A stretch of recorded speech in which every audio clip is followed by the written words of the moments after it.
VIII, an ideal Renaissance man, a man of power, ambition, and prestige. Born on June 28, 1491, he became the new King of England after the death of his father on April 21st, 1509. He ruled for 38 years, and during that time, he obtained 6 different wives. Henry is well known for separating from the Catholic Church to form the Anglican Church of England and his 6 wives.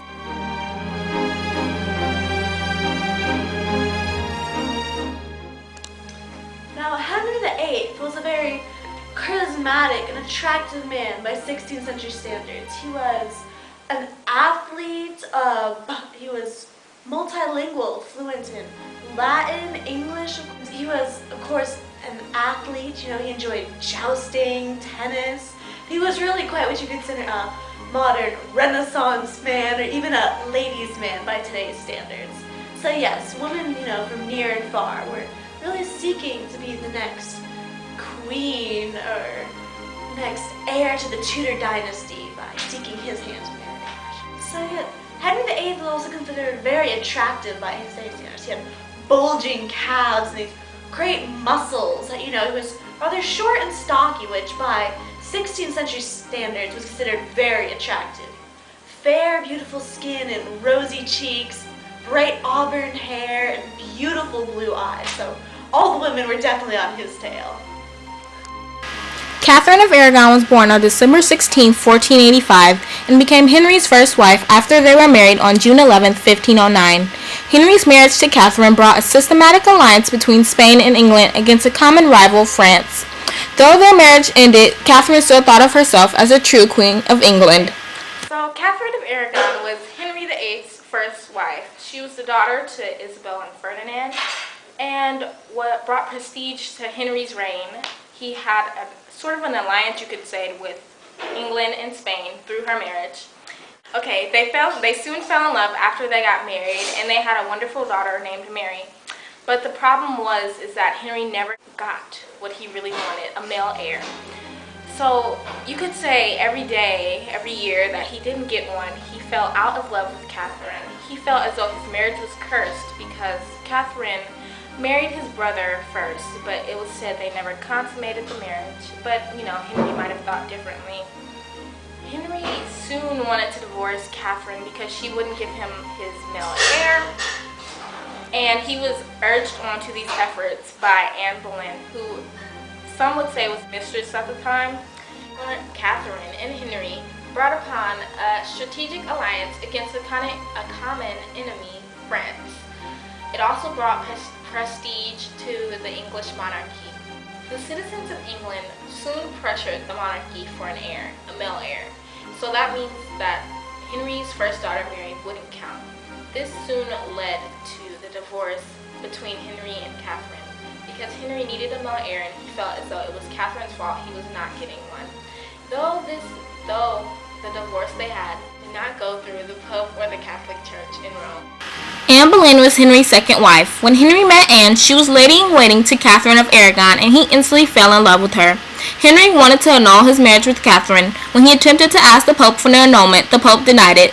The Pope was actually greatly influenced by Catherine's nephew, Charles V, the Holy Roman Emperor. Since the Pope would not allow the annulment, Henry broke off from the Catholic Church and formed the Anglican Church of England. He also got rid of monasteries, which meant more money in England's pocket.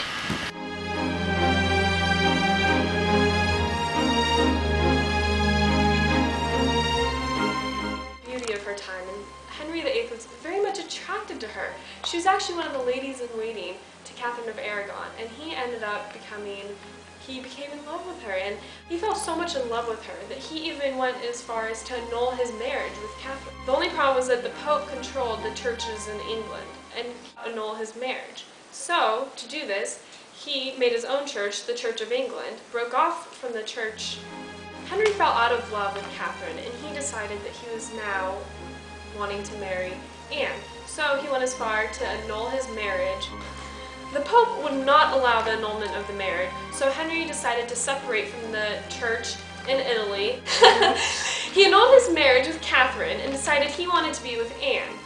Anne Boleyn was very promiscuous for her time. The common people did not like that she was so fiery.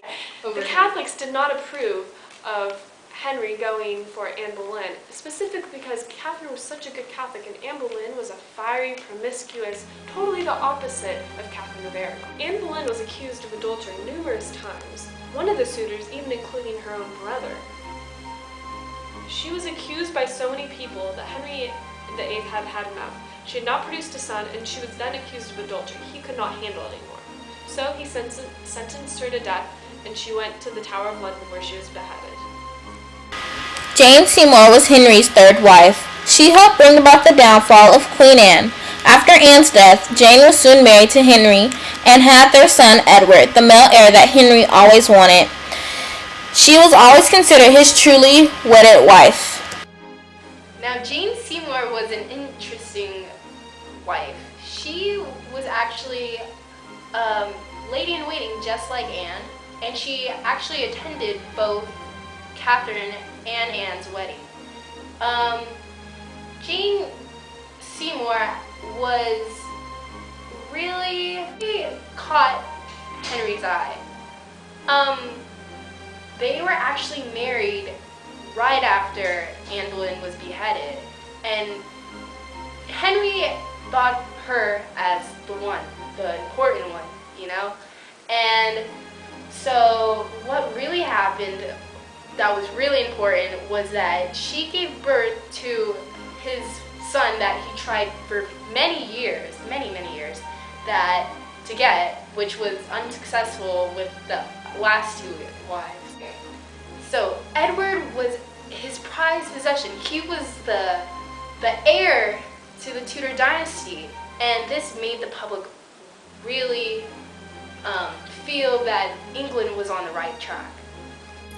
Henry VIII's fourth wife, Anne of Cleves, directly reflected the instability of his personal life's penetration into his political reign because he was forced to painstakingly endure a marriage with an utterly undesirable wife in order to compensate for the great trauma which he subjected his political life to for previous wives.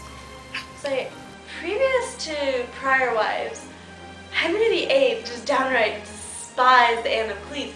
He found nothing attractive about this woman whatsoever.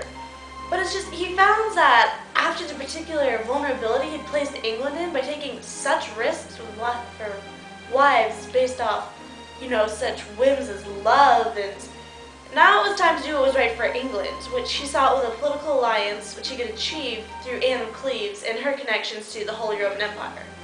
However, this would also be her one fatal flaw, as when tensions were mounted between Duke of Cleves, this would also be Anne's fatal flaw, because when it came down to it in the end, and the Holy Roman Empire was no longer on good terms with everyone, and no longer seen as a particularly useful alliance, but actually a rather dangerous one, it would actually cause their divorce. So, all in all, Henry, he just found Anne to be a total bore. She was unattractive, she was not educated, she's not raised for court life. She was raised to be left out in the country and essentially a nobody.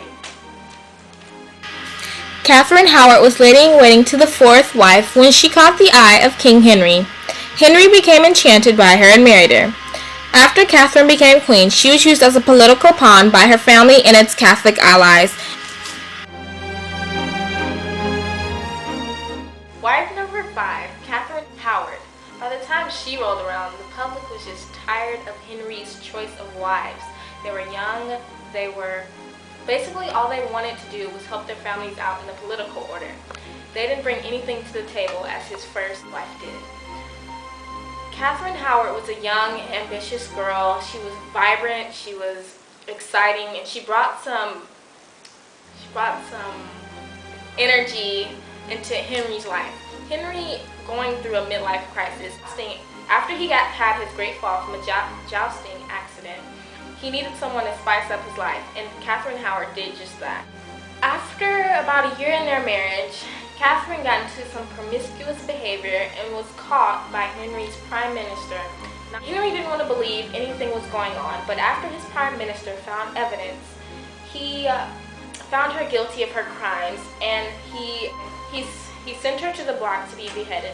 This was one of his second wives that he killed or beheaded because of their adulterous behavior. Catherine Parr was Henry's last wife, and by the time they were married, Henry had grown older, was obese, out of shape, and needed some stability in his life. He felt Catherine could provide this for him. After getting married, Henry was distracted with political problems, including France and an uprising in Scotland. This put England through a tough financial problem, and it caused the country to go bankrupt. Catherine was with him through these tough times and stayed with him to the end of his life. Catherine Parr was 30 years old when she married Henry, but in reality she was in love with another man. Henry actually had the other man shipped off so she could not contact with him. She actually had 2 marriages before Henry, and she was older than most of his other wives, but Henry needed somebody stable in his life at that point. He was growing older and his health was quickly declining. She actually helped Henry out in the last years of his life and cared for him. And Henry was very much distracted by the rebellion in Scotland and also war against France. The invasion of France actually helped him feel younger again, since he was growing old. Henry was very much involved with the Church of England, but at the same time, his wife, Catherine Parr, was more interested in evangelical Protestantism. They frequently had fights over religion, because each thought they were right. Catherine's main role in the marriage was to take care of Henry. His health was quickly declining, and he was in a bad place, but she helped him and she helped care for him. Catherine really helped Henry get through the last years of his life. So Catherine was really there for Henry's last years. She was his caretaker, she was a companion, she was just somebody he could talk to, and Henry really appreciated it.